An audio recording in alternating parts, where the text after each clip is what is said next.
172, 173.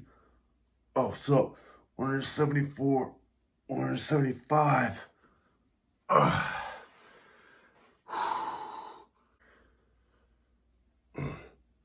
Just getting some push day on. You know how it is. Yeah.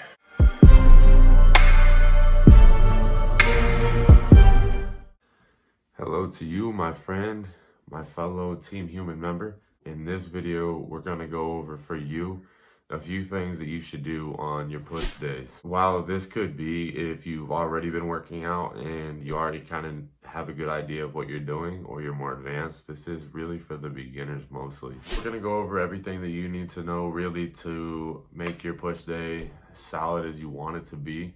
On this channel, I upload about 3, 4, maybe even 5 times a week for you on motivational topics, workout, nutrition, honest reviews, self-improvement, stuff like that.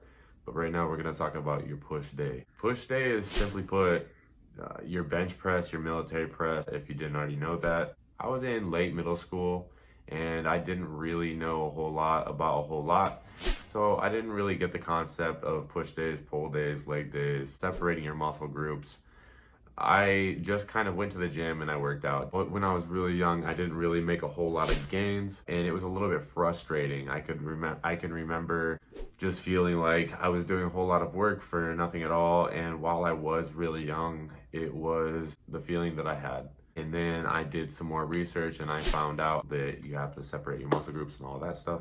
I found out a bunch of details about push day specifically that really helped me up my bench. And I eventually got my bench to almost 450, 445. I'm pretty long. I'm 6'3", so I'm kind of long, so it's a little bit harder for me to get a higher bench. But that was pretty good, I felt, for me.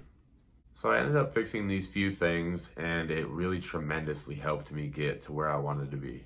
The first thing that I'm going to suggest is starting with your core lift. So if it's push day that we're talking about today, we would start with bench press. I would definitely start with bench press because it is the core of core lifts for your push day.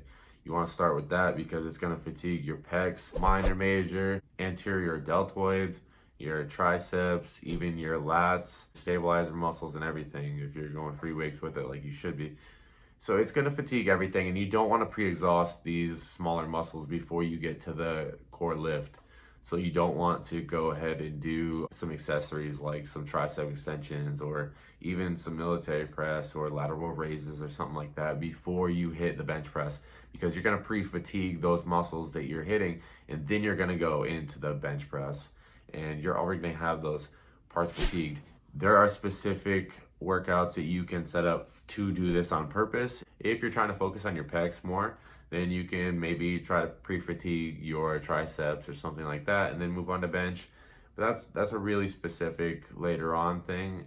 Just starting out, I would say definitely start with your core workout, which is bench press. I would set it up like come in, warm up, stretch, hit the bench, warm up through the weights on the bench, hit your bench, go strong, then move on to something like maybe still something kind of core like military press or something like that. And then you can move on to your real accessory lifts like your tricep extensions, your lateral raises, and all of that fun stuff. The next thing I would say is add the tricep extensions.